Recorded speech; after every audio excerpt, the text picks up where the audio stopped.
আমি আজকে দক্ষিণ কোরিয়ার এমন একটা জায়গায় অবস্থান করছি যেখানে মূলত সবাই তাদের স্মৃতি রক্ষার্থে ছবি তুলে এখানে ঘুরছিয়ে রাখে। যদি আরো বিস্তারিত বলি এটা কিরকম করে সাজানো, কোরিয়ানরা যে কত রকম শখের হয় এবং কিরকম পাগল হয় এই ভিডিওটা দেখলে বুঝতে পারবেন।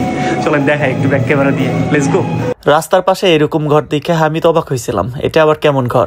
তাই চলে আসলাম ভিতরে। কোরিয়ান জাতি এইগুলা সারাদিন কি করে, পরে বুঝতে পারলাম এটা কোন সাধারণ জাতি না, উন্নত মানের শৌখিন জাতি, যারা তাদের নিজেদের শখ আহ্লাদ আশা চাওয়া সবকিছু স্মৃতি হিসেবে এই ঘরের ভিতরে ঝুলিয়ে টানিয়ে রাখে। এই স্মৃতি ঘরের ভিতর এইদিক ওইদিক ঘুরতেছিলাম আর বিভিন্ন মানুষের অদ্ভুত ছবিগুলা দেখতেছিলাম। এখানে যা দেখতেছেন সবকিছু সাজানো গুছানো, এসব ব্যবহার করে ছবি তুললে যেন হয় অদ্ভুত এবং খুবই ভালো। এইগুলা কি দেখতেছি রে ভাই, চলেন আমি আর একা না দেখি, সবাইকে একসঙ্গে পাগলামি দেখাই। এই পাশে দেখতেছি কিছু ছবি, তারা মনে হয় বন্ধুরা ঘুরতে আসছিল, হা করে ছবি তুলছিল। ছবি যে তাদের মনের কথা বলে এখানে আসলে সেটা বোঝা যাবে। এখানে এত এত ছবি কোনটা রেখে কোনটাকে দেখাবো তা আমি বুঝে উঠতে পারতেছিলাম না। এখানে দেখেন তারা গার্লফ্রেন্ড বয়ফ্রেন্ড আসছিল ঘুরতে, এখানে বান্ধবীরা আসছে ঘুরতে, এখানে বন্ধুরা, এবং উপরে দেখ সেনাবাহিনীতে কোরিয়ার, তারাও এখানে ছবি তুলে স্মৃতি হিসেবে রেখে গেছে। প্রথমে ভাবলাম সবকিছু ফ্রিতে পাবো, তার জন্য ছবি তুলে পাহাড় গড়ে তুলবো, বাট পরে দেখি ফ্রি বলে কিছু নাই, সবকিছু চলে টাকায় টাকায়। বাংলা টাকা 4 থেকে 500 টাকা দিবেন, এখানে আপনি 4 থেকে 5টা ছবি ঝুলিয়ে রাখবেন। জীবন একটাই, মরে গেলে সব শেষ।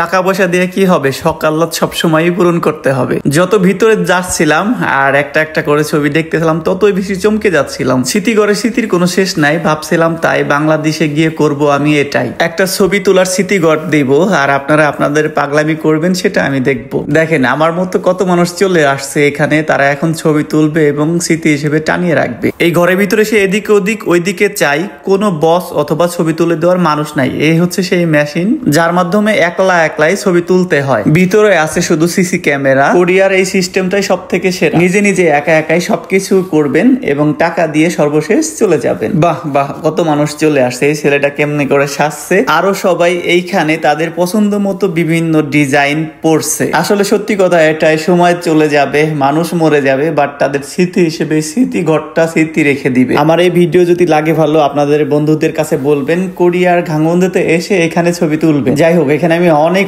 ছবি দেখলাম এবং প্রতিটা ছবি তাদের ভালোবাসা, তাদের মনের কথা, তাদের হাসি খুশি সবকিছু ফুটিয়ে তুলছে। এবং এখানে প্রচুর পরিমাণে ছবি ছিল যেগুলো একদিনে দেখা সম্ভবই না। তাই ভাবতেছি আমি ভাই এরকম কোরিয়ার অদ্ভুত বিষয় ভিডিও তো করে আপনাদের দেখাই। ভিডিও দেখা যদি আপনাদের মুখে একটু হাসি আসে তাহলে অবশ্যই লাইক কমেন্ট ফলো করে থাকবেন আমাদের সাথে পাশে। এত সুন্দর সিস্টেম করছে যেখানে মূলত ভালোবাসার মানুষ, গার্লফ্রেন্ড বয়ফ্রেন্ড সবাই আসে, তাদের ছবিগুলো এখানে তুলে সাজিয়ে রাখে। দেখেন কত সুন্দর করে, আমি এটা পড়ছি, আমি চাই এখানে ছবি তুলে দিতে পারবো।